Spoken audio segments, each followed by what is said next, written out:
All right, for this next lesson that I'm going to show you, we're going to repair an old image. And if you're using my Canvas Community Ed Photoshop Basics course, you can right-click on this image and save the link to a folder that you want to save it to, and then you can work with it. I already have it saved I have it available to me in Bridge, and it's right here. It's called Downtown Ladies. And it's a TIFF file, which is a lossless file, kind of like Camera Raw, but I just scanned it in. Before I go into it, I want to show you some of the metadata on it. Notice that it's 300 pixels per inch. It's 1038 by 1486. I scanned it in at 300 pixels per inch. You can scan most inexpensive scanners. You can do up to 600 pixels per inch if you want to get really, really high resolution. I'm going to do something I usually don't do, and I'm going to show you the finished product before I show you how it looked before. Here's what I did, fixing most of the problems with this image, and I'm going to show you what it looked like at the start. It looked like that. Had all these tape things all over it, had all these marks on it, and had lots of little manchas, lots of little marks all over it. So I'm going to close this, and I'm not going to save it, and then I'm going to go back to Bridge, and I'm going to drag it into here again. So I'm going to just drag this in. By the way, a friend of mine gave me this. Notice when I drag it into Photoshop, it's a TIFF, and then Photoshop says, oh, let's look at it in Bridge first. In Camera Raw first. So I'm going to look at some of this stuff here. Notice that since it's black and white, if we change the temperature, we still can, make it look kind of sepia toned, like it's a faded black and white image a little bit. I'm not going to do that with this. I'm going to try to make it as clear as I can. What I want to do is it looked like it was kind of a cloudy day when this picture was taken. This is taken probably in the 1930s, when maybe early 40s, when photographers used to wander around downtown areas and says, hey, I'll take a picture of you, and then they'd get the address, and you'd pay a couple bucks, and they'd send you the picture. And this is what this picture was. I'm going to go to the defaults so that you can see what it was before. I was playing with this before. Notice how it's not very contrasty. You can't see very much detail in it. I'm going to turn the exposure up just a little bit. I'm going to move the contrast over so the dark's a little darker, light's a little lighter, but I don't want to move it so far so that I lose the detail in the clouds up here. I want to be able to see those clouds. So I'm going to move that contrast over a little bit, but with the whites, I'm going to make them a little darker so I can see the detail, some of the details in that. I'm going to turn the blacks down. I'm just going to move those over a little bit. Highlights. There, that helps to see some things. And then I'm going to move the contrast over again. There's probably a few other things I could do with it, but I want to keep their skin tones so that they're more in a gray range. And then this very nice suit looks, I don't want to play with that very much. I could go in and try to do a couple other things over here, but I think I'm just going to open the image in Photoshop now. And I'm going to start showing you how to restore some of these things. Now, Photoshop has this wonderful tool called the Spot Healing Brush, and I'm going to go in, I'm going to zoom in on the areas that I'm going to work on by using that zoom tool. I'm going to hold down the space bar so that hand appears, and then whatever I drag will move over no matter what tool I have.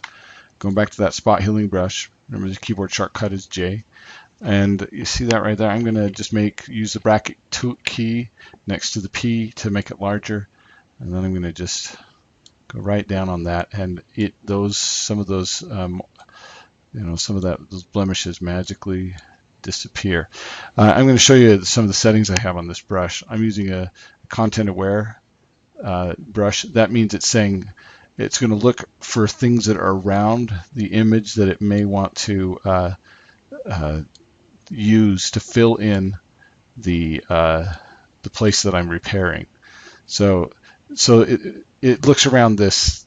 It has some algorithm. I don't know how these guys do it, but the math here looks around whatever you're working on and says, I'm going to try to match whatever it was. All right, I'm going to reduce the size of this brush a little bit and then go along here. And I'm just going to start going around this whole image, trying to get rid of some of these problems that it has. I'm just going to grab that right there, and I'm using the rectangle tool, and then I'm going to come down here and use the patch tool to try to copy it.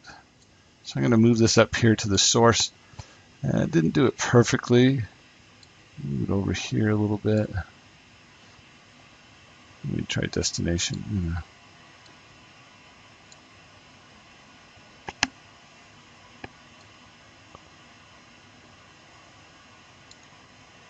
All right, I'm going to use the clone stamp tool to color this in. So I'm going to hold down the Alt key. I'm going to click right there. And I'm going to come over here, and it's going to paint from where that crosshair appears over where I had it. And that's probably the better tool to use right here. I'm going to fix the little mistake I made right here and just kind of color that in with a couple of different spots. I'm going Alt click, paint. And that covers that up right there. I'm going to cover this one up too. Do that again. By the way, it's not coloring it all in at once because I have the opacity at 45%. I don't like to have it all. I'm just going to turn it up so it does color it in a little faster because I'm using areas that are very similar in color or in the tone that it has. I'm going to go back here to the spot healing brush and go over right here till I get to the young girl's leg.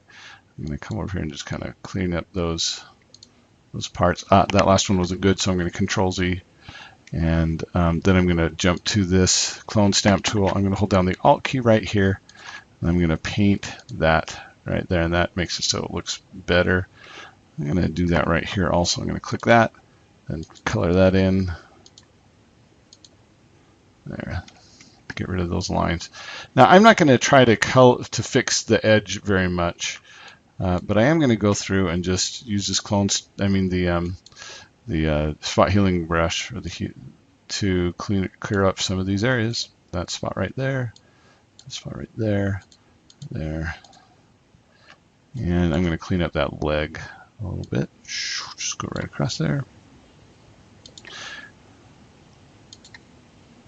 And to take care of the edge of the leg, I'm going to again use this clone stamp tool. I'm holding now Alt click, and then I'm just going to try to make that's not a good spot to use from, so I'm going to use it from down here. So I'm going to click right there and then Alt click right here a couple times. That colors it in fairly nicely. I'll show you a few other things. I could probably spend an hour on this to get it just right. One of the things that I think faded from this image, I'm going to clear that up right there, was this thing right here, this feature on this architectural feature on this building. I think it should look more like that, and so I'm going to use the clone stamp tool to use this one. So I'm going to alt click on this one, and then I'm going to come over kind of on the same spot. I'm going to alt click. I'm going to place it. Now I'm just going to click, not alt click. I'm going to click right here. So it pastes it in. So it looks pretty much the same as that, but it's not exactly the same. I don't want to look exactly the same. Then I need to clean this up. I'm going to use the clone stamp tool, except I'm going to go a little smaller for these areas where I have an edge. So I'm going to go a little smaller. I'm going to go Alt click right here, and I'm going to put it right on that window part right there. And then I'm going to just paint over that a little bit so it fills that in. I'm going to do the same thing right here, and I'm going to paint across right here.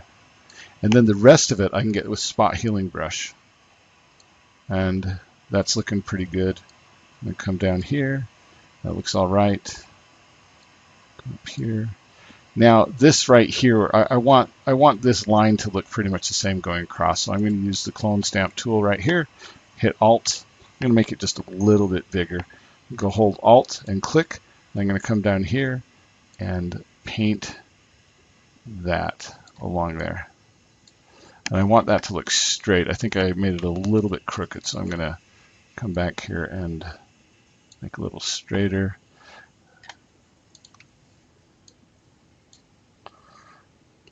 Well, it's not perfect. I would probably want to do that again. Oops, I just made a mistake. I wanted to use the spot healing brush right there, make it a little smaller, and we get rid of that edge of that where that old tape was right there. And then maybe right here. Oops, notice what that did. Okay, and then I'm just going to continue to just clean these areas up. It takes a lot of patience and careful work. So I'm going to click right there, and notice how where I put it, it does a preview of what I had. So I'm just going to drag across there and do that. Click. I just did Alt click again right there in that line. I'm going to go across here again, and that's starting to make that line look nice there. I need to clean the rest of this up. I'm just going to go across there. Oops. Control Z. I'm going to go to, again, the healing brush tool. Go along there. And that looks good. I'm starting to be happy with how this looks.